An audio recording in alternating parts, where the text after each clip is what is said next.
នេះមិនមែនជាវីដេអូទី1ទេដែលខ្ញុំមកចែកម្លែកពីវិធីធ្វើនំត្រេនក្រែបបើសិនជាបងប្អូនដែលគាត់ធ្លាប់មើលវីដេអូខ្ញុំពីមុនមកឥឡូវថ្ងៃនេះដោយសារតែបានត្រេនល្អឥឡូវមកធ្វើនំក្រែបទៀតហើយបងប្អូនជាដំបូងគឺយើងត្រូវធ្វើសម្បកវាសិនឥឡូវចង់សួរបងប្អូនថាពេលដែលបងប្អូនទិញនំក្រែបត្រេនគេតែគេលក់មួយដុំប៉ុន្មានដែរខ្ញុំគិតថាអត់ក្រោម$2ទេអញ្ចឹងបើបងប្អូនចង់ធ្វើខ្លួនឯងញ៉ាំនៅផ្ទះហើយញ៉ាំបានច្រើនចំណេញលុយបងប្អូនអាចមើលវីដេអូខ្ញុំពីដើមរហូតដល់ចប់បានធានាថាមើលហើយបងប្អូនអាចចេះធ្វើខ្លួនឯងបានហើយយើងចំណាយតិចខ្លាំងមែនទែនបងប្អូនហើយក៏ងាយស្រួលធ្វើដែរថ្ងៃនេះគឺខ្ញុំរើសយកសម្បកស្លឹកតើយអញ្ចឹងខ្ញុំត្រូវការកិនស្លឹកតើយជាមួយនឹងទឹក250 ml បងប្អូនកាលវីដេអូមុនខ្ញុំធ្វើជាមួយនឹងពណ៌លឿងតែឥឡូវនេះគឺដាក់ជាមួយនឹងស្លឹកតើយដើម្បីបានពណ៌បៃតងបងប្អូនម្សៅដែលខ្ញុំយកមកប្រើគឺជាប្រភេទម្សៅមី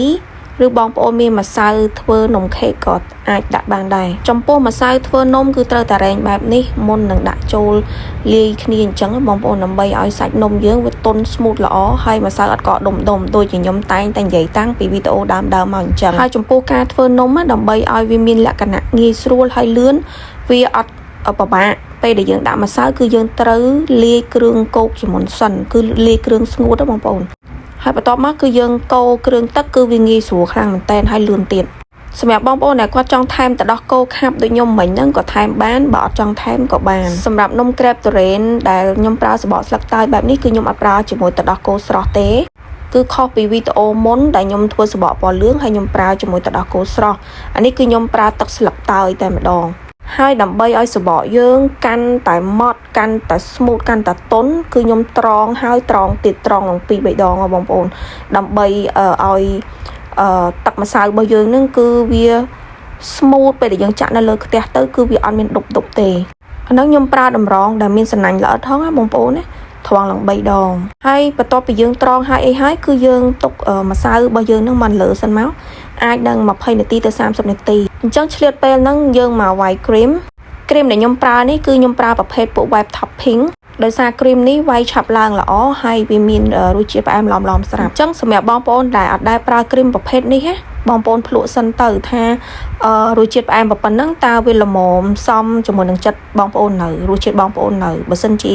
វាអត់សូវផ្អែមទេបងប្អូនអាចថែមជាមួយនឹង icing sugar ឬក៏ហៅថាម្សៅស្ករហ្នឹងបន្ថែមទៀតក៏បាន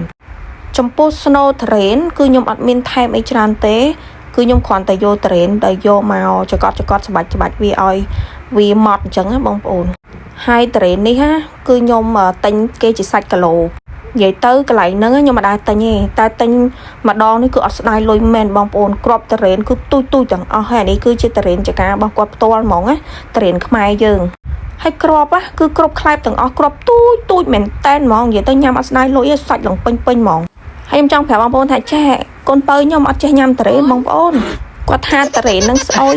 ឥឡូវយើងងាកមកមើលរបៀបជៀនសម្បកនំបងប្អូនចាំបាច់ត្រូវការប្រើបំផុតគឺខ្ទះដែលអត់ជាប់បែបហ្នឹងបងប្អូនហើយយើងអាចលាបប្រេងឆាបន្តិចបន្តួចតែកុំច្រើនពេកតិចបន្តួចបានហើយនៅលើខ្ទះហ្នឹងហើយយើងចាក់ម្សៅចូលដោយប្រើភ្លើងទូចបំផុតហើយយើងកលែងវាបែបនេះនិយាយទៅវា similar ជាមួយនឹងការចាក់បាញ់ឆែវបងប្អូនអត់អាចបឋមភ្លើងបានទេគឺត្រូវប្រើភ្លើងទូចដើម្បីឲ្យសបកហ្នឹងគឺឆ្អិនម្ដងតិចនៅពេលដែលសបកហ្នឹងឡើងមានពពុះពងបែបហ្នឹងគឺមានន័យថាសបកហ្នឹងចាប់ផ្ដើមឆ្អិនហើយបងប្អូនកុំឆ្ងល់ថាហេតុអីបានវីដេអូមួយចំនួនធំគឺខ្ញុំតែងតែបិទសំឡេងសិនគឺថាវល់ខ្លាំងមែនតើហ្មងណាជួនយើងកំពុងតែធ្វើអីអញ្ចឹងគឺគាត់មកលុកក្រោយយកទៅភ្លក់មុនយើងទៀតនិយាយទៅអ្នកដែលគាត់មាន baby ទូចនៅផ្ទះគឺដឹងអីថាវល់ប៉ុណ្ណាឥឡូវសបកយើងគឺបានចាក់ឆ្អិនរួចរាល់ហើយបងប្អូនតំណងហើយបងប្អូនក្នុងថ្ងៃនេះដែរគឺខ្ញុំធ្វើជាមួយនំក្រែបពីរប្រភេទគឺមួយខ្នៃអោបហើយនិងមួយខ្នៃកាយអញ្ចឹងគឺមានន័យថាខ្ញុំធ្វើជានំល្មូដូចខ្នៃអោបមួយហើយនឹងនំដូចខ្នៃដែលគេលក់គេហៅពីឡូក្រែបហ្នឹងណាមកប្រភេទទៀតហើយសបកនេះផងដែរក៏បងប្អូនអាចយកទៅធ្វើជានំខេកក្រែបក៏បានដែរអញ្ចឹងពេលដែលខ្ញុំតម្រៀបសបកជា3តគ្នាបែបនេះហើយគឺខ្ញុំដាក់គ្រីមដែលវាយមិញហ្នឹងចូលមកនេះគឺជា step ដែលយើងធ្វើនំក្រែបខ្នៃអោបបងប្អូនសម្រាប់បងប្អូនដែលមើលវីដេអូខ្ញុំហើយមានការស្រឡាញ់ពេញចិត្តនៅវីដេអូរបស់ខ្ញុំកុំភ្លេចជួយ follow ម្នាក់មួយផងនិងជួយចុចបេះដូងឲ្យខ្ញុំម្នាក់មួយផងហើយមួយទៀតខ្ញុំក៏មាន account YouTube ដែរបើបងប្អូនស្រឡាញ់ចូលចិត្តអាចចូលទៅជួយ subscribe ម្នាក់មួយផង ហើយសម្រាប់recipe ផ្សេងៗក៏ខ្ញុំមានផនៅក្នុង YouTube ដែរបងប្អូនអាចចូលទៅមើលបានណានៅពេលដែលយើងធ្វើញ៉ាំខ្លួនឯងណា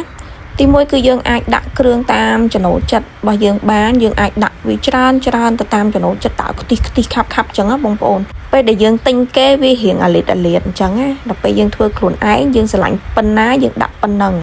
ជាទៅដាក់មកល្មមថាខំមកចេញខ្ទិះពេញមាត់ហ្មងហើយមួយទៀតគឺយើង make sure ថាអនាម័យរបស់យើងខ្ពស់ហើយដូចខ្ញុំតែងតែនិយាយពីវីដេអូមុនអញ្ចឹងនិយាយទៅពេលដែលខ្ញុំ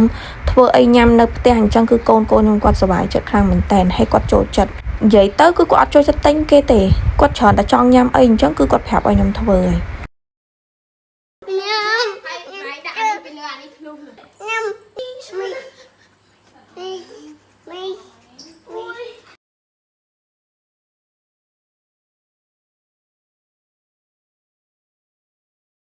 ឥឡូវគឺយើងចូលមកដល់នំក្រែបខ្នើយឬគេហៅពីឡូក្រែបហ្នឹងណាបងប្អូនសបកគឺយើងប្រើតែមួយទេហើយយើងបៀកគ្រីមមកហើយនឹងដាក់ស្នូលមកបងប្អូនចំពោះស្នូលបងប្អូនមិនបាច់ចាំថាតតរ៉េនទេបងប្អូនចង់ធ្វើជាស្នូលអីក៏បានដែរឧទាហរណ៍ដូចជា strawberry blueberry raspberry អីក៏បានហើយខ្ញុំនឹងចេញវីដេអូជាបន្តទៀតតាក់ទងជាមួយនឹងការធ្វើស្នូលផ្សេងក្រៅពីទុរេនបើជាចែធំវិញគឺថាអត់បង្អង់យូរទេហើយអត់តាន់ទេបងប្អូនគឺដាក់ញាត់ខ្លាចគេទៅដើមអស់